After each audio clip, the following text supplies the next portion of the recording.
Assalamualaikum warahmatullahi wabarakatuh. Bismillahirrahmanirrahim. Ashhadu an la ilaha illallah wa ashhadu anna Muhammadar Rasulullah. Allahumma salli ala Sayyidina Muhammad wa ala ali Sayyidina Muhammad. Rabbi israh li sadri wa yassir li amri wahlul 'uqdatam min lisani yafqahu qawli. Amin. Bismillahirrahmanirrahim. Salam ta'zimku buat para sahabat tercinta Jamaah Uripe Allah dimanapun Anda berada, baik yang ada di dalam dan yang ada di luar negeri. Semoga kita semua selalu di dalam cintanya Allah Subhanahu wa Ta'ala, di dalam Habibullah, di dalam lillahi ta'ala. Amin ya rabbal alamin. Alhamdulillahi rabbil alamin. Di subuh yang indah ini ada suatu pertanyaan dari sahabat kita dari Malaysia. Mari kita dengarkan bersama. Bismillahirrahmanirrahim. Assalamualaikum warahmatullahi ta'ala wabarakatuh. Nama saya Selamat bin Sarif dari Melaka, Malaysia. Saya ingin memohon Ustaz Abdul Halim memberi sedikit pencerahan berhubung hadis Rasulullah sallallahu alaihi wasallam yang berbunyi anta abudallah ka'annaka tarahu fa in lam takun tarahu fa innaku yaraka, yang bermaksud hendaklah kamu solat seolah-olah kamu melihat Allah. Soalan saya, bagaimanakah caranya untuk kita praktikkan seolah-olah yang dimaksudkan oleh Rasulullah sallallahu alaihi wasallam? Sekian, terima kasih. Semoga Ustaz Abdul Halim dan keluarga sentiasa di dalam rahmat Allah Subhanahu wa ta'ala. Alhamdulillahirabbil alamin. Assalamualaikum warahmatullahi ta'ala wabarakatuh. Alhamdulillahi rabbil alamin. Waalaikumsalam warahmatullahi wabarakatuh. Bismillahirrahmanirrahim. Pertanyaannya, hadisnya begini. Bismillahirrahmanirrahim. Qala Rasulullah sallallahu alaihi wasallam, al-ihsanu an ta'budallaha ka'annaka tarahu fa illam takun tarahu fa innahu yaraka. Yang artinya, Kanjeng Nabi Muhammad sallallahu alaihi wasallam bersabda, ihsan adalah engkau beribadah kepada Allah seakan-akan engkau melihatnya. Namun apabila engkau tidak mampu melihatnya, sesungguhnya ia melihatmu. Shadaqallahul azim.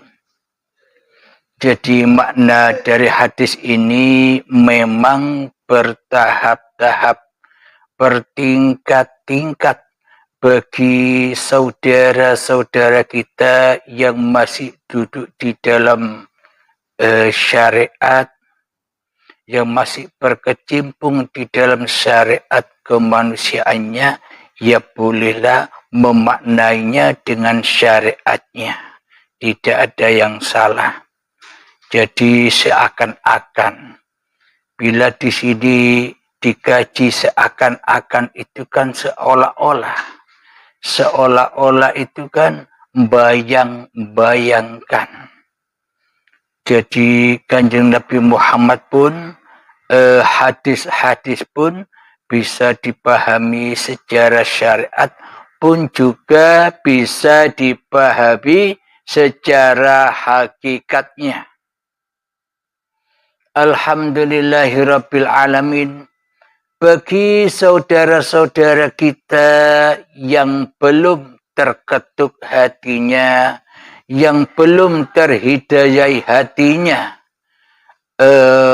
berjalan di dalam babakan ilahiyah, masih berkecimpung di dalam syariat-syariat manusianya, masih berkecimpung di syariat-syariatun nasnya, yang berkecimpung masih di dalam linnas, di dalam hatinya, bukan lillah, tapi linnas. Ketika sholat atau ibadah, niatnya memang lillah, akan tetapi prakteknya semuanya linnas, linapsi, yakni manusianya masih menjadi Tuhan, manusianya masih mengaku-ngakui bahwa dirinya yang berkuasa atas syariat-syariat manusianya. Ini pun tidak salah, karena Allah memerankan masing-masing diri manusia dengan sekehendak Allah sendiri. Namun bagi orang-orang yang sudah terhidayah untuk melanjutkan dari syariat menuju toreko hakikat dan marifatnya, bagi mereka yang sudah terketuk ingin mengenal dengan sesungguh-sungguhnya, mengenal Tuhannya sebagai Tuhan yang menguasai, yang menghidupi, yang mewujudkan diri manusianya, maka manusia itu tidak akan puas dengan babakan syariat-syariat manusianya saja. Ini khusus orang-orang yang dipilih Allah, yang terhidayai untuk melanjutkan kepada iman yang sebenar-benarnya iman. Jadi memang manusia itu bertahap-tahap, ada yang lebih cinta di dalam syariatun nasnya, ada yang lebih cinta lagi. Di sisi lain ada manusia yang cinta kepada syariatullah. Alhamdulillahirabbil alamin.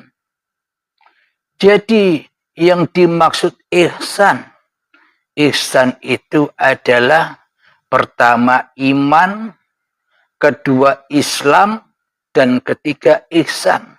Jadi ketika sudah iman hatinya, pasti Islam hatinya. Ketika ada iman di hatinya, ketika hanya Allah yang wujud di hatinya, pasti dia selamat Islam.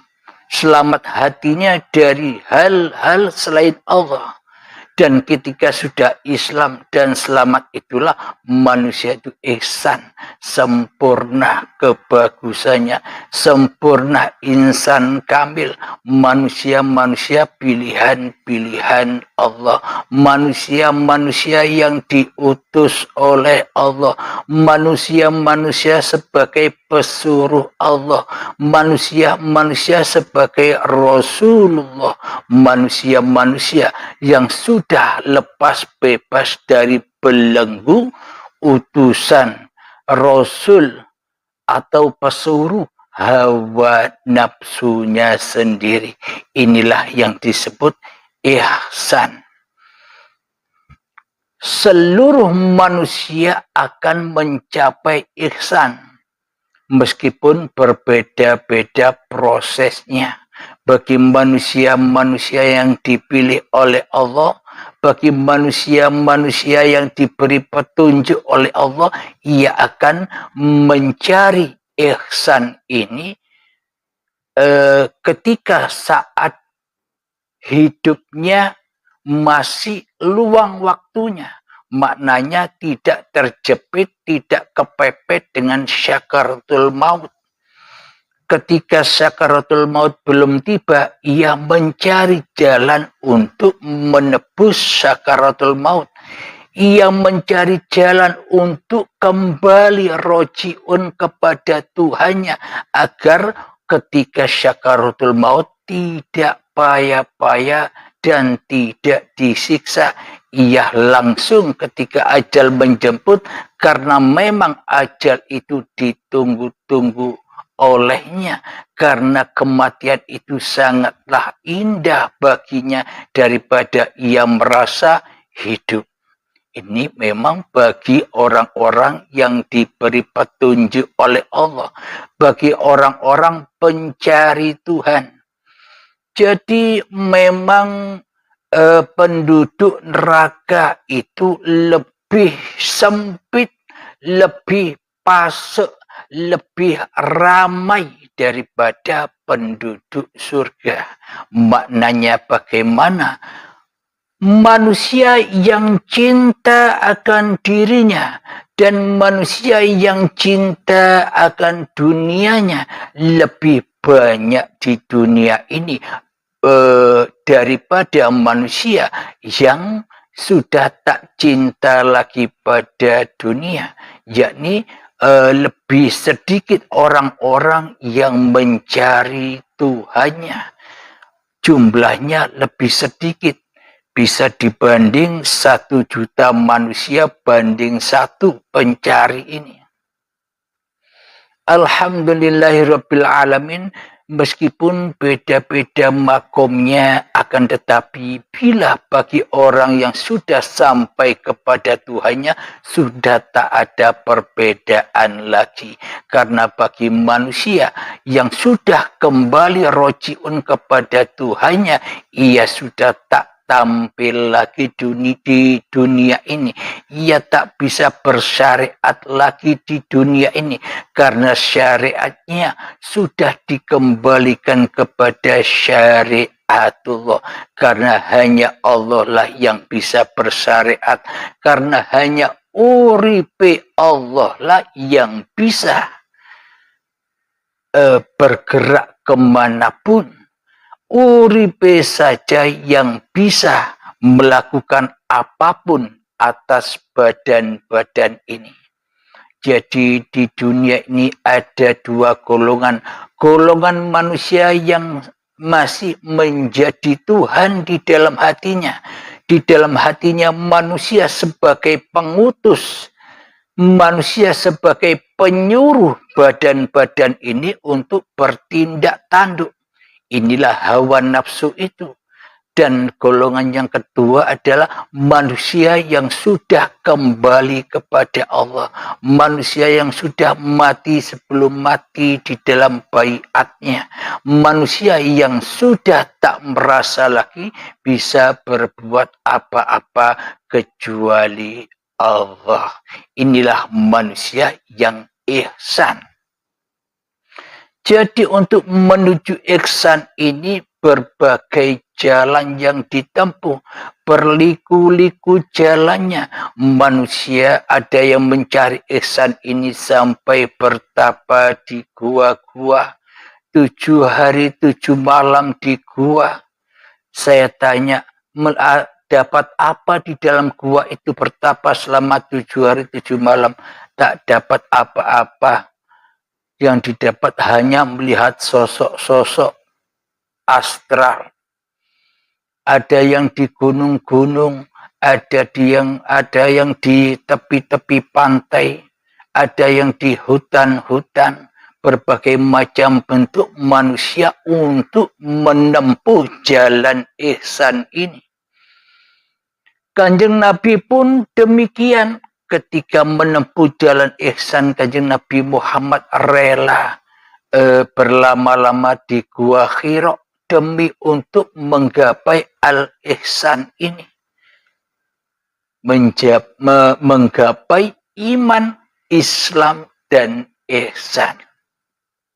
Jadi tanpa iman kepada Allah, bila imannya belum benar di sisi Allah, maka belum dikatakan Islam. Maknanya belum dikatakan Islam itu hatinya masih selalu rojiun dan rojiun kepada hawa nafsunya yang memiliki kekuasaan di dalam aktivitas-aktivitasnya. Jadi bila hati kita masih demikian, bila di dalam hati kita yang wujud masih diri manusia kita ketimbang wujudullah, itu berarti kita belum iman di dalam hati kita. Apalagi Islam jauh. Jadi untuk menempuh Islam ini harus iman dulu. Bila sudah iman pasti bisa menempuh Islam. Dan jika sudah menempuh Islam, maka ia akan menjadi golongan al-ihsan.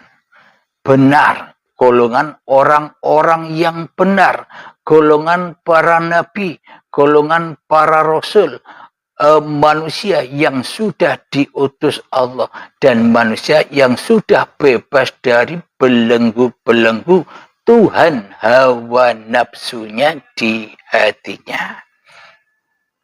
Alhamdulillahirabbil alamin.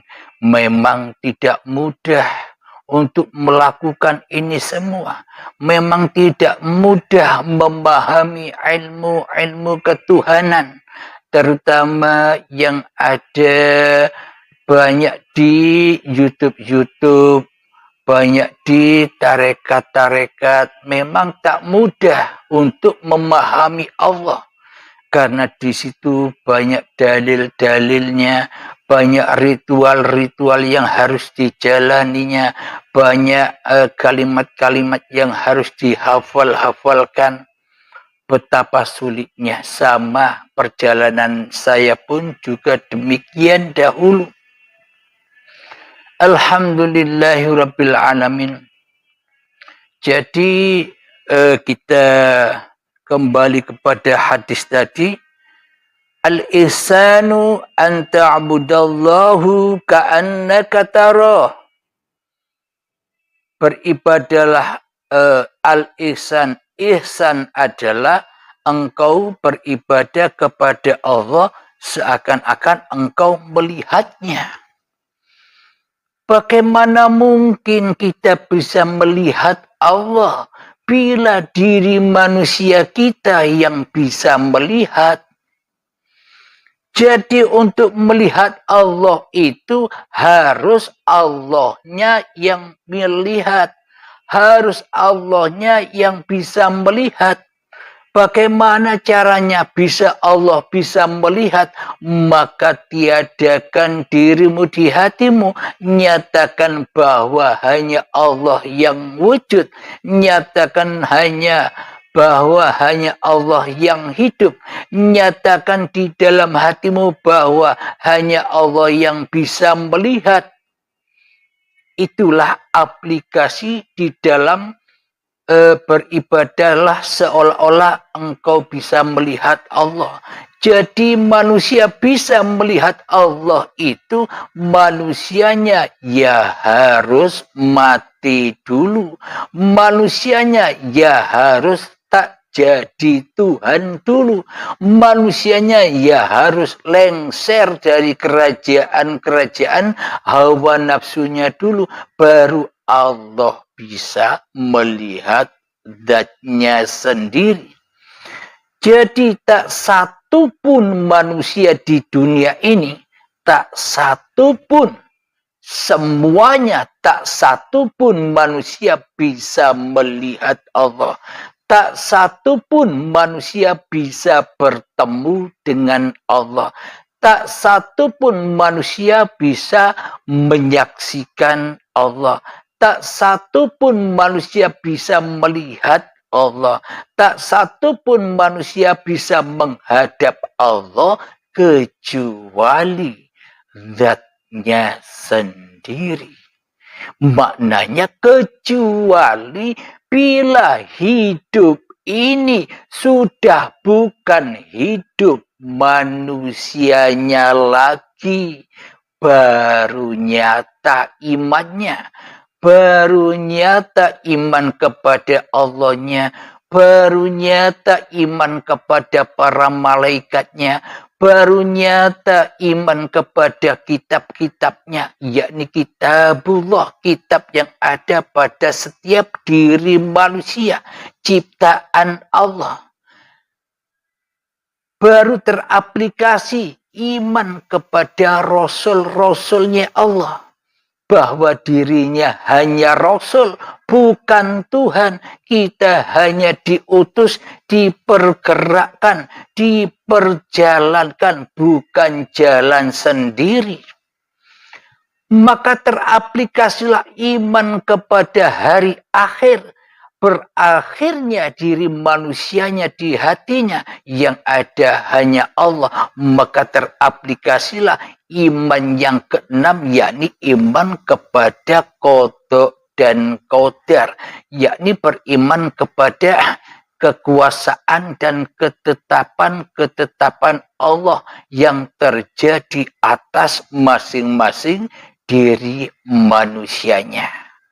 Ketika itu semua sudah teraplikasi rukun imannya dengan benar, maka teraplikasilah rukun Islamnya, baru bisa masuk Islam. Syahadatnya sudah bisa menyaksikan Allah dengan imannya.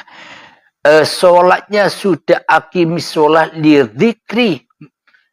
Sholatlah kamu demi mengingat aku, kata Allah. Jadi ketika sholat manusianya sudah lillahi ta'ala, hanya Allah lah yang berkuasa atas sholatnya, hanya Allah yang berkuasa atas apapun yang dikerjakannya. Ketika imannya sudah sempurna, maka ia akan bisa berzakat.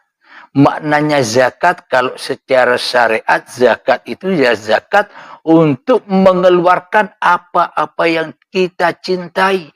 Uang, beras, dan sebagainya. Buah-buahan, hasil perkebunan. Zakatnya itu secara syariatnya. Akan tetapi secara hakikatnya, kita berzakat mensucikan diri adalah mempersembahkan kembali apa yang paling kita cintai selama ini, yakni hidup dan badan ini kita zakatkan kepada yang berhak, kita haturkan kepada yang berhak, yakni Allah yang punya. Inilah yang dimaksud zakat. Bila sudah demikian, maka sucilah.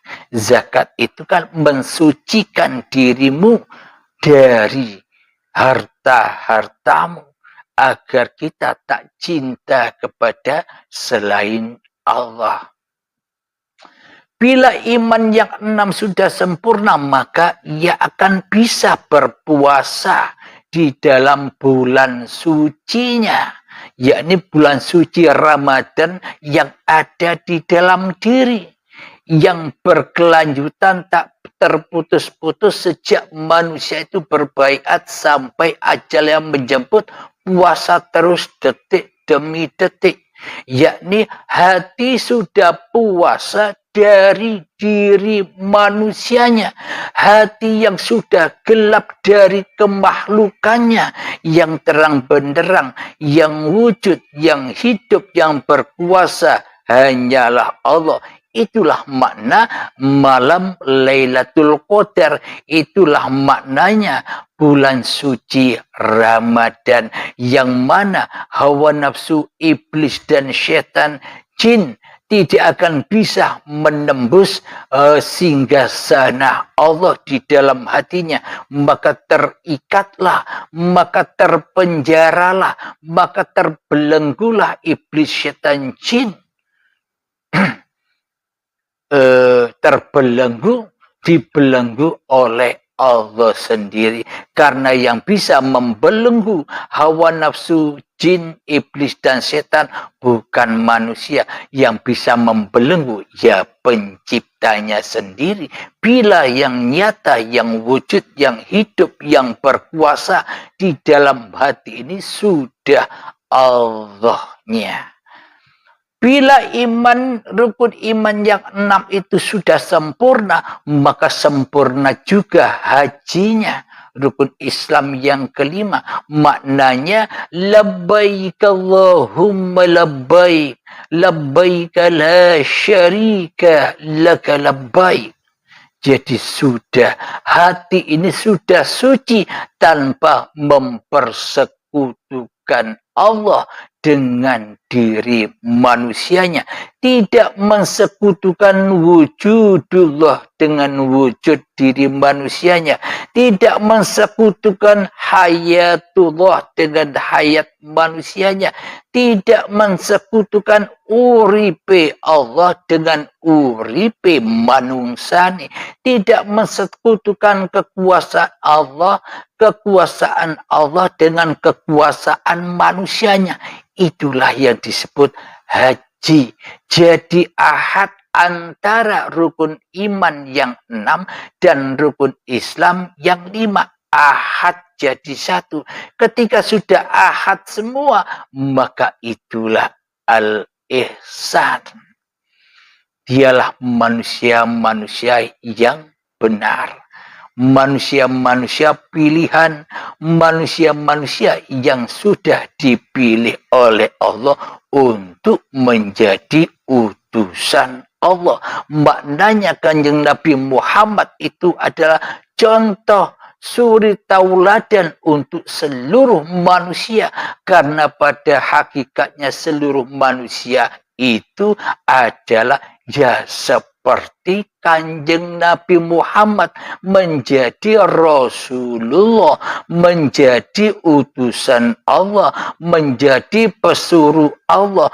Bukan Muhammadnya yang bisa mengutus badannya, bukan Muhammadnya yang bisa merasuli badan-badannya untuk beraktivitas, bukan Nabi Muhammad yang menyuruh badannya untuk sholat, bukan Nabi Muhammad yang menyuruh badannya untuk ibadah, akan tetapi Allah lah yang menyuruhnya, Allah lah yang mengutusnya, Allah lah yang merasuli hamba-hamba pilihannya. Jadi itulah yang disebut al-ihsan. Jadi bagaimana mungkin kita bisa seolah-olah memandang Allah, seolah-olah melihat Allah, berarti di dalam hati kita masih hawa nafsu yang jadi Tuhan. Jadi angan-angan selamanya hanyalah teori saja. Jadi tanpa baiat semuanya hanya angan-angan saja.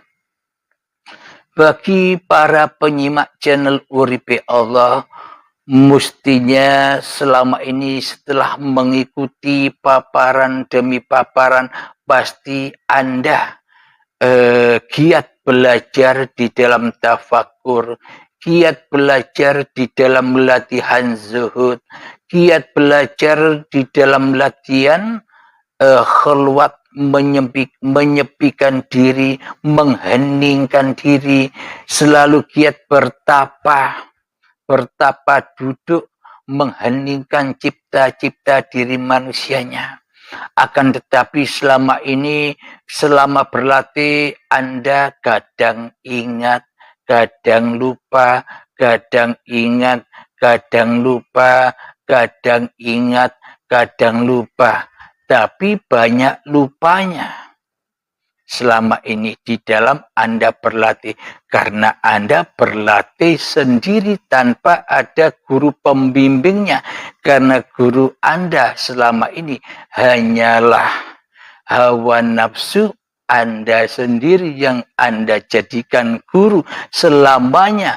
Bila Anda yang merasa berlatih di dalam khalwat, bila Anda yang merasa berlatih di dalam tafakur, bila Anda yang merasa bisa melatih di dalam kezuhudan, bila Anda merasa yang berlatih di dalam khalwat Anda, semuanya masih rojiun kepada hawa nafsu kita sendiri, belum kepada Allah. Buktinya apa? Ketika kita lupa, yang lupa diri kita. Ketika kita ingat, yang ingat ya diri kita. Lalu mana Allahnya? Ini tanpa baiat sulit untuk diaplikasikan. Bila Anda mau belajar sendiri, silahkan. Jadi di sini berbaiat, tidak ada paksaan. Hanya hamba-hamba Allah yang digerakkan untuk berbaiat. Bila kadang kebanyakan manusia belajar sendiri, oh kamu sudah paham, tak perlu baiat. Itulah tanda-tanda cirinya iblis itu untuk menyesatkan manusia.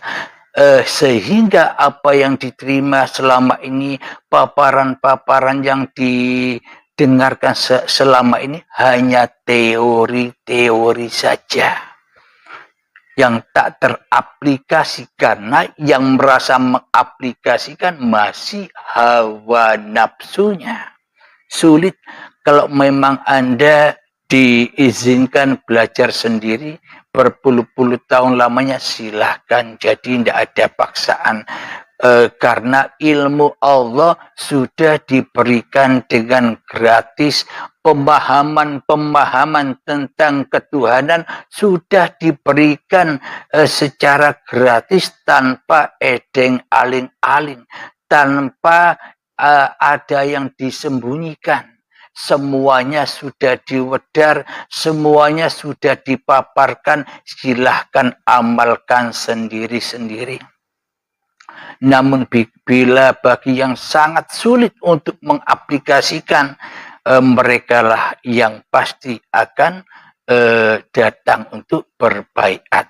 Agar apa? Agar melepas belenggu-belenggu kesulitannya. Agar tidak bingung lagi. Ini Allah apa aku? Ini Allah apa hawa nafsu? Biar tidak bingung lagi. Bila sudah baiat, sudah lepas bebas dari kebingungan. Karena manusianya sudah mati, ya tidak bingung lagi. Bila manusianya masih hidup, ya bingung angan-angan jadinya. Alhamdulillahirabbil alamin. Jadi kita harus bisa menyaksikan innallaha ala kulli syai'in qadir. Sesungguhnya hanya Allah lah yang berkuasa atas segala sesuatu, termasuk diriku dan diri Anda sekalian, di dalam kekuasaan Allah. Silakan aplikasikan sendiri-sendiri. Saya juga belajar, Anda pun juga belajar, kita sama-sama belajar. Di sini tidak ada sekatan guru dan murid. Di sini terus terang, demi Allah saya tidak mencari santri dan tidak mencari murid. Saya hanya mencari sahabat-sahabat yang meniti, yang mau diajak bersama untuk berjuang fisabilillah, diajak bersama untuk berperang melawan hawa nafsu, yang mana berperang melawan hawa nafsu ini lebih afdal, lebih mulia derajatnya ketimbang perang-perang yang dilakukan para sahabat-sahabat Nabi dulu. Jadi perang yang lebih dahsyat adalah perang tiap-tiap diri manusia melawan dirinya sendiri. Alhamdulillahirabbil alamin. Jika saya berniat mencari santri, bila saya berniat mencari murid, maka mereka kasihan bakal kelamaan untuk menemui Tuhannya.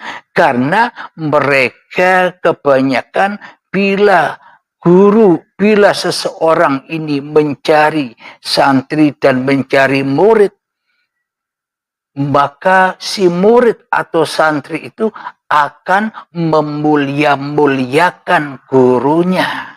Maka lama ketemunya dan gurunya tenggelam di dalam pujian-pujian santrinya. Dan gurunya tenggelam di dalam kebanggaan-kebanggaan atas santri-santri dan muridnya.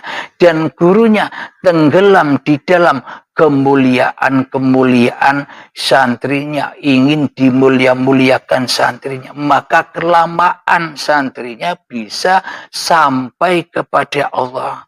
Jadi di sini saya tegaskan lagi, saya tidak butuh santri, tidak butuh murid, saya butuh sahabat. Saya mengikuti jejak Rasulullah, yakni punya sahabat. Agar apa? Agar cepat. Jangan melihat saya, lihatlah Tuhanmu. Jangan memuliakan saya, muliakanlah Tuhanmu. Sebagai Tuhan yang menghidupi dan Tuhan yang telah menciptakan dirimu. Alhamdulillahirabbil alamin. Semoga paparan yang hanya sebentar ini, semoga khususnya saya pribadi dan kita semua semoga mudah difahamkan oleh Allah Subhanahu wa taala dalam meniti berjumpa kepada Allah. Ingat, berjumpa, bertemu Allah itu Anda harus rela berjuang, rela berkorban apa saja. Baik harta, baik apapun yang Anda cintai dikorbankan semua. Anak istri dikorbankan, harta yang dimiliki dikorbankan. Jangankan harta dan istri, anak atau suami, jiwa dan badan Anda pun ketika nanti Anda dibaiat ya harus dikorbankan, ditanggalkan, sehingga Anda telanjang bak seperti bayi lagi. Ketika ayat-ayat suci sudah diberikan di dalam baiat itu, maka yang nerima, yang memberi sama-sama sucinya. Jadi bebaslah manusia dari syariat-syariat manusianya. Bebaslah manusia dari belenggu-belenggu hawa nafsunya. Hancurlah iblis dan setannya. Dengan bersamaan hancur kemanusiaannya. Itulah yang dimaksud kiamat. Dan itulah yang dimaksud syakaratul maut. Jadi sakitnya syakaratul maut yang ketika ajal menjemput nanti sudah ditebus dengan baiat. Alhamdulillahirabbil alamin. Dan setelah baiat, maka apa yang Anda miliki akan menjadi halal dan berkah. Dulunya sebelum berbaiat, hawa nafsu yang berkuasa di dalamnya, maka seluruhnya di dalam kekotoran dan kenajisan. Maka ketika sudah baiat, hijrah dari jalan manusia kepada jalan Tuhannya, maka sama halnya hijrah dari jahanam menuju jannah. Jadi ketika sudah berada di jannah, bebas manusia melakukan apa saja, karena bukan laku manusianya lagi, akan tetapi manusianya hanyalah utusan-utusan Allah. Manusia hanyalah diperankan oleh Allah Subhanahu wa ta'ala bagi al-ihsan ini. Jadi apapun yang diperankan Allah kepada manusia yang sudah mencapai hakikat diri sejati manusianya yang tak ada, yang tak wujud, yang gaib, yang tak hidup, yang tak berkuasa, apapun yang diperankan Allah semuanya indah, semuanya serba rahmat. Itulah bedanya antara manusia yang belum mengenal Allah dan yang sudah mengenal Allah. Maka akan bisa Anda rasakan bedanya kondisi hati Anda setelah Anda berbaiat nanti. Jadi berpasrahlah kepada Allah. Ikuti saja apa yang sudah dikehendaki Allah Subhanahu wa taala. Alhamdulillahirabbil alamin. Semoga saya dan kita semua selalu diselamatkan oleh Allah Subhanahu wa taala. Amin ya rabbal alamin. Sebelum kita akhiri kajian ini, marilah kita bersama gemahkan sholawat dolimin daful bala. Allahumma salli ala sayyidina Muhammad wa ashghili zalimin bizzalimin. Allahumma salli ala sayyidina Muhammad wa ashghili zalimin bizzalimin wa akhrijna min bainihim salimin wa ala alihi wa sahbihi ajma'in. Alhamdulillahi rabbil alamin. Allahumma salli ala sayyidina Muhammad wa ala ali sayyidina Muhammad. Rabbana atina fid dunya hasanah wa fil akhirati hasanah wa qina adzabannar. Wa sallallahu ala sayyidina Muhammad wa ala alihi wa sahbihi wasallam. Walhamdulillahi rabbil alamin. Akhir kalam. Assalamualaikum warahmatullahi wabarakatuh.